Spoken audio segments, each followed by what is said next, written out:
What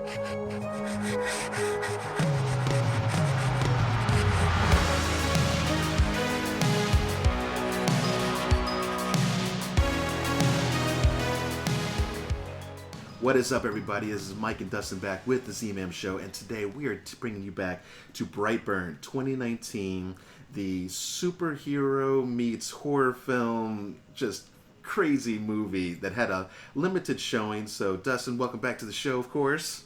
Good to be back.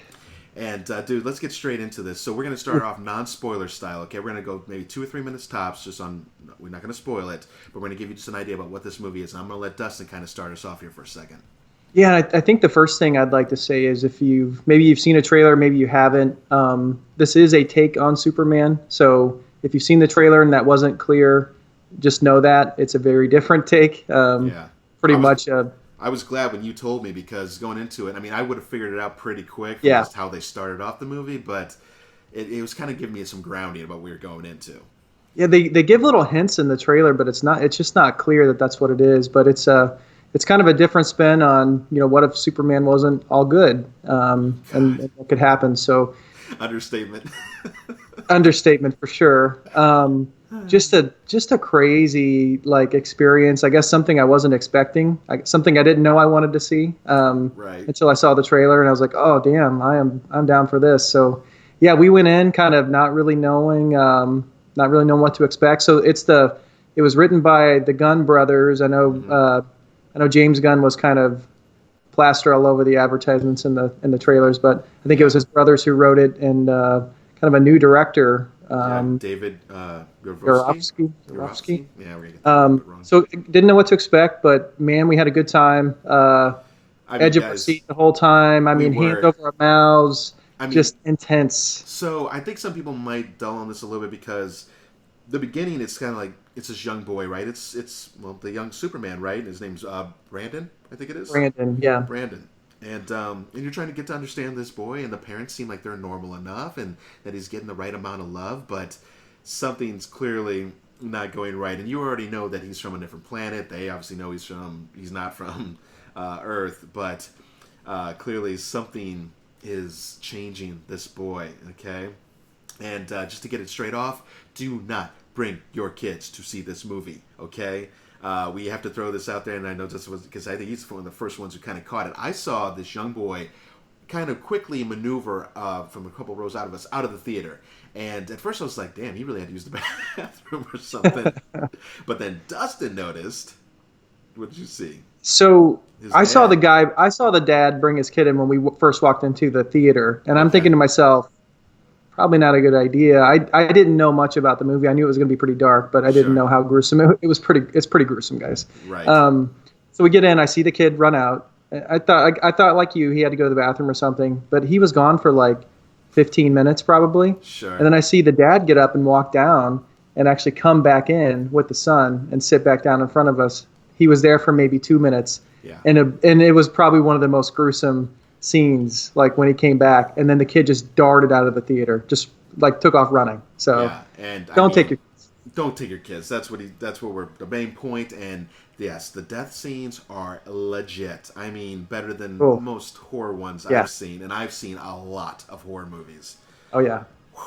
Okay. So I'd say, overall the movie, it's got some jumpy, tense moments where you don't really know what's going to happen. It kind of has that classic horror vibe, but it's got a good story. It's got good grounding. The characters are played very well. The boy is just amazing. I know we looked him up. It didn't really seem like he was in much until this. I think this is kind of his breakout role. Jackson A. Dunn, just been in some other, it looks like Disney type things and some others. So this was probably a change for him as well. He played this part very well. He did.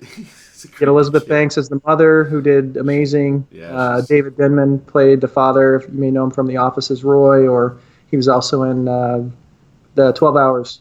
Yeah, Benghazi story. Yeah, just well done by the actors. The story was good. Again, the take on kind of the classic superhero with the twist was just really interesting. And also, like, just thinking about raising kids in general, just like seeing what these parents were having to go through, which would be a normal teen, maybe coming into puberty and so forth, which again is why I think why this whole thing kicked off with him at this point in time. But I mean, it seems like, oh, you know, it's a simple thing. You grab your kid and you say, hey, don't you talk to me. But it's one thing when you're talking to a normal kid from Earth. It's another one when you're talking about a super being who pretty much rip your head off in a blink of an eye. And yeah, you have to approach that a little more delicately. We do. So we're going to end our non-spoilers because we went longer than what we expected. But basically, guys, we are definitely promoting, or we like this movie. We're endorsing it, if you will. You definitely need to check it out. Dustin, go check it out. He kind of texted me. He goes, hey, what do you think about this? I said, it looks cool. And we almost text each other at the same time. Basically, want to go see it. And we're like, yeah, let's go do that. So we got to do that. So go see it. If I had to score it, I'm in between a 7 and an 8. The more I think about it, I'm probably leaning toward an 8 because I can't really find a lot of things that I didn't like about it. So if you're interested in that type of movie or you think that story sounds interesting, go check it out. It's definitely worth the watch. Yeah.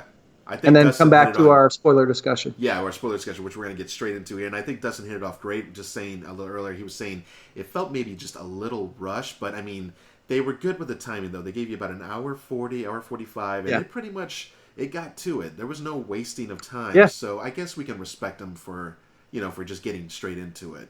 And it's kind of a change of pace. We've seen some pretty long movies recently with Avengers and other things, Star Wars and everything else. Yeah. So I mean, I think they could have done a little more, but I mean, I think it worked for what they wanted to do. And hour and a half, hour and 40. It was kind of.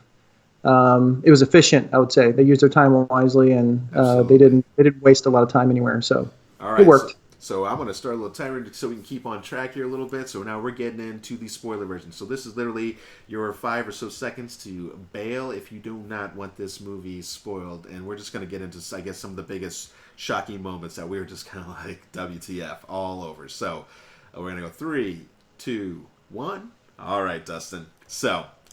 This kid, so we talked about speed a little bit, and basically this kid changes from like just seems like a loving kid. He's got 2 loving parents. I mean, they're not perfect, but you can tell they're just country folk. They're just kind of doing their thing, and they're a younger couple, right? They're not super old, and they couldn't have kids, so basically they finally got Brandon. Well, at least they named him Brandon, right?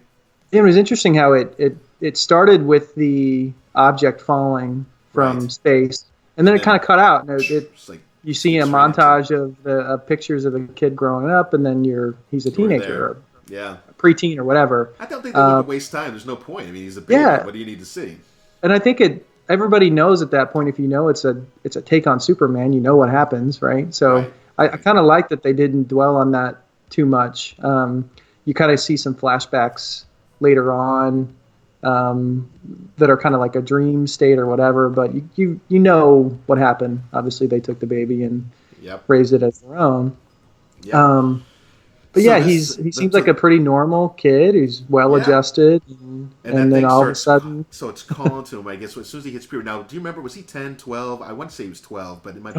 I don't remember how old he was. It was young. It's between somewhere 10 and 12. Yeah.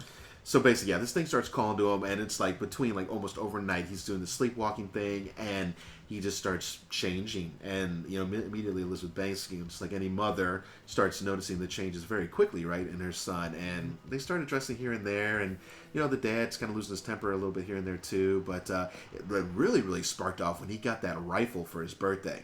Right? Yes. And his uncle. Yeah, uncle and aunt basically got it for him. And dad was like, no, he's too young, which is funny because his dad's a hunter too. But I guess he had strict rules. He just didn't want it happening. But, I mean, that look on Brandon's face, and it was just kind of like, okay. And I think that he just started to realize some of his powers. The lawnmower scene. The lawnmower scene was pretty intense, pretty cool. He's like, God damn, lawnmower. Then, whoa, they flies off about 200, yards, 300 yards behind him, crazily. Yeah, and we talked about, it seems like he changed quickly. But I think it goes back to that the ship was doing something. It kind of seemed like it activated for the first time since he had landed, and it was telling him these things that he had to work out. So besides it turning him, we also see a very crucial scene where he's levitating, right? right on top. This is when Elizabeth Banks finally catches his ass after some dirty things are going down. Right, he skins those chickens and kills them. As soon as the mutilative animals, I mean, that's like your number one. I mean, that's hell. That's in human psychology. I mean, any kind of animal torture is not a good thing for child development. And when he was just standing there and he was staring at those chickens, and he's like, "Bud, you okay?" And then all of a sudden he just turned. He's like, "Are you okay?" And he's like, "I think so." And it's just like, okay, hey psycho, take your ass back to bed. Bastard. All right. But when he was levitating over that thing and he fell, because I don't know if he got startled or how it went down, but he did fall, and then he hit himself on the ship, right? So yes, whatever metal. Mm-hmm. So I guess that metal, I mean, close to kryptonite, whatever, but whatever's from his home planet, he was vulnerable to that, and so we get to see that. That was super crucial, right? Plays into a little scene at the end, not a big deal. A little bit. But let's go from there, Dustin. What were your holy crap moments? I mean, really, all the big death scenes were like, holy crap! They did them all so well. And even the uncle. I mean, when he's like, oh god, he's like, oh no. It was almost comical. Yeah, it was almost comical to a point. Only and then for just 30 seconds. So let's go through those. And I want to talk about each of those and okay. Because they were very unique, I feel like they were. And they all just had so much tension, and I think first too is the girl, right? The girl that he likes. I call her the wannabe Lana or whatever. he flies into her window one night and keeps turning on her computer, and she's like playing the song, and she keeps getting up and shutting it. Yeah. And she sees his face in the curtains. Which I was staring so heavily at that window, like you get tunnel vision. I do it all the time. I don't mean to, and I'm like, was he there? And you're like, yeah, dude. No, I missed it. Oh, it was creepy. So her mom comes in and she doesn't see him and says, go back to bed or whatever. But then the girl's totally freaked out, right? Yeah. And then the next scene of them at school, and they're doing this trust exercise, and he gets pushed down. She's like, I don't want to touch him. He's a pervert. And then that just that set him off. And then he crushes her freaking hand, man. Dude, I know. Not just and he took it down too. Yeah. Oh my god. And so that was one part. And then obviously, so that's the mom is the first one that scene. Right? And she's she works at the diner. And then he screws with her for a little bit. Screws with her for a little bit. Writes his little symbol, his own Superman symbol on the windows everywhere. This was more of that horror element, right? It's like you don't know where he is. He's zooming all over the place. Yeah. And then he bursts through the freezer door where she's hiding, and basically just jumps right at her, and you don't really see her later for a while. Yeah. But as these people get taken out one by one, I mean, the dad, he's picking up on this super fast, and I can appreciate that because Elizabeth Banks played her character perfectly. The loving mother, the defensive one, and she even said, I will defend you to no end. And she meant that until she really, truly realized that her son from another planet is an absolute killer and murderer. And he's psycho. And unfortunately, it is super too late by the time she fully gets it. Way too late. And now mind you, Dustin, so the aunt, she lived, right? She lived. He never got her. He should have. The aunt lived. That scene at the house was, I think, the last we really saw of her, right? The uncle, he if it wasn't for him, he basically saved his wife's life by showing up. Because remember, he's in the closet. That scene was by far probably my biggest wow moment. I think the scene with the uncle in the truck, I think, was when I was probably leaned forward the most in my seat, and I was probably like this, the whole time. Man. Oh. When that truck dropped and you guys saw the scene. If you saw it, you know what we're talking about. And if not, we won't spoil that little piece. We'll keep that. But trust me, that had to be the most gruesome. The effects on that were just awesome. They're so damn good. That dude played it well. And he just was looking at him there at the end, and he's just kind of standing over his body. Takes a little blood from him. I don't know what he's messing with it or something. He writes his symbol. Oh, the symbol that's right in the ground, which is. So the symbol was his name, the Brandon. BB. What was his last name? I don't remember their last name. God, I was just thinking of it earlier, and I had it for sure. But either way, I'll find it on IMDb. It was BB. Breyer. Brandon Breyer. Yep. So yeah, like I said, it stays kind of true to certain Superman-esque things, right? Yeah. Except he just goes that, and it was a good point because I've always said I'm a firm believer of that kind of nature versus nurture. Like if you were put into a great environment, that you should grow, mother or father, this, that you grow. I mean, that's just my thoughts, whatever. But it was more than that, though. And this ship, it really did taint him in another way. And that language, so his homeworld language that it kept speaking to him, he somehow he quickly learns to translate it, which Lord knows how he did that, but he does. And it was take the world. But it was more than just that was turning him. It was the power, it was the ship doing something to him, I think, on the inside he didn't fully realize. And dude, by the time his dad finally takes him out, then let's just get down to it, because I mean, there's not, go see the rest of the movie, but the dad takes him out hunting, right? And they did this so well because I didn't see it coming. I don't know if you did. When he said he was going to take him hunting, I really thought he was going to try to reconnect. I thought he was like, I need to try and be a better father. I need to try and understand what he's going through. But then I knew once they got into the woods, and he's like, oh yeah, here's tracks, and he starts to walk off, and you get to see the look on. And he just stopped. He didn't follow, and I'm like, no. Oh no, don't do that. Takes his right. And a good shot, mind you. I mean, he should have. It was right there, but it just ricochets off the back of his head, and the son. At first, you could tell he's hurt, he's confused, he's scared, and then it's just rage, dude. And the dad, and melts his face off. He absolutely got it. I mean, I would argue probably that the uncle got it worst. I don't know, dude. This was pretty rough, especially as the dad too. And I mean, he's begging him, and he knows he knows he was screwed. He knows he messed up, and there was no mercy. And it's not much different when it gets down to the final battle scene when it's Elizabeth Banks, and when she was calling him, I didn't realize that the phone had picked up. I thought she was talking through his voicemail or something like that.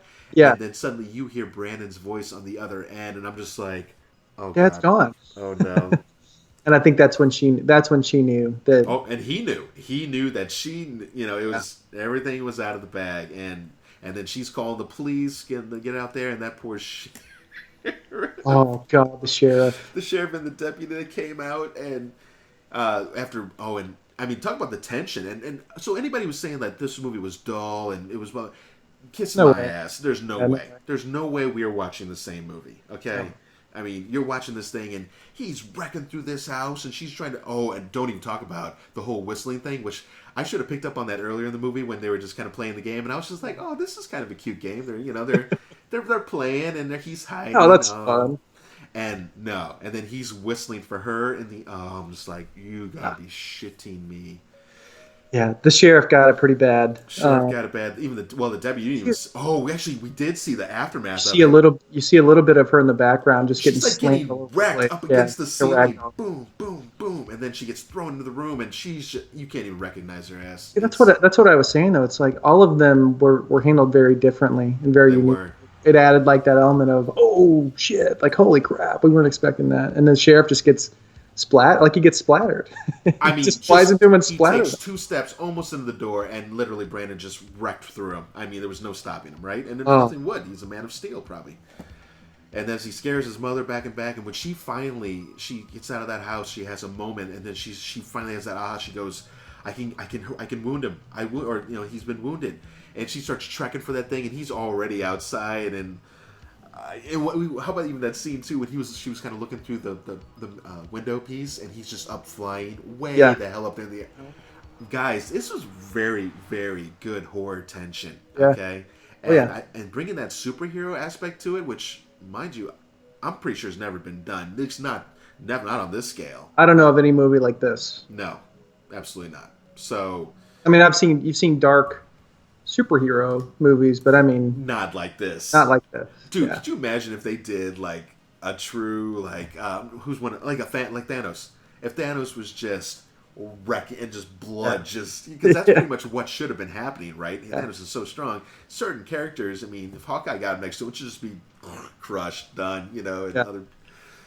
So, anyways, not to get on other tangents, but guys, this movie was intense. The kill scenes were amazing, and that final scene with him and his mom up there like that, we hoped were one thing to happen, Dustin. I think we both thought it could happen, that he could take her out. Oh, sorry, that she could take him out. Misspoke there. And that's not this kind of movie. That's not how the story ends.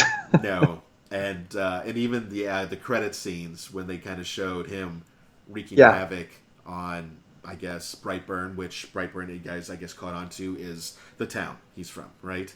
Yep. So I thought that was kind of a cool way they named it, because all this time I was like, why Brightburn? Brightburn, yeah, what is Brightburn? Is that his name, that this or that? And it's not much different than like Smallville, right? Or any of the other shows that have kind of played off of the origin city. Small little... And it was in Kansas. It was in Kansas. So they kept that kind of true, right? And then the the airplane in the sky in the end. Oh, and then you see the pieces on the ground. Gosh, guys. So and then the little call out too of the woman who was choking people with ropes, and the man in the sea, and Michael Rooker's on there, and he's going crazy like a conspiracy theory thing. And remember, we were looking at that, and there were all those little pictures. Yep. But when I saw that guy in the sea, and I was looking at Dustin, I was like, dude, are those the the Justice League, League. And Wonder Woman and Aquaman. Was there another one? I know there's at least 6 pictures, so there was definitely several of them. But the point being that they were just as jacked up, pretty much, as I want to see that movie. Yeah, and you know what? I want to see. They may expand on this. This could be good. I really hope they bring it back, maybe in an older sense. But then my question would be like, what's going to come back to try and defeat him? Because Superman's the ultimate, right? I mean, I know they kind of killed him off a little bit in one of the DC movies, but of course he comes back like he always does. And what would the threat be against them? Now, they did talk about, we just kind of randomly came across one thing that said an alternate ending included an actual female superhero that comes to light. And I think you got something going there. Now we have this truly dark, enemy. And then maybe we have an actual light in the background that we can get to know her. This could become a thing. I think it'd be really cool. Yeah, I'd be down. So more movies to watch. So there's no reason to keep this rocking on, guys. So so Dustin, I know you said you're close to an 8. I think I'm decided I'm an 8. I'm an 8 out of 10 on this one. Yeah, I'm right there. Cool. So yeah, guys, if you get a chance, there is a limited showing on this. We had to go find Marcus Theater. There's a lot of AMC theaters around us. Marcus took over the Warenberg here in St. Louis. But anyways, definitely check your local listings. See if you can get out there and see this one before it disappears. And yeah, Dustin, you got anything else? Worth it. Yeah, well worth it. Go see it. So with that said, this is Mike and Dustin with the ZMAM Show, and we will catch you at the next movie review. Later, guys.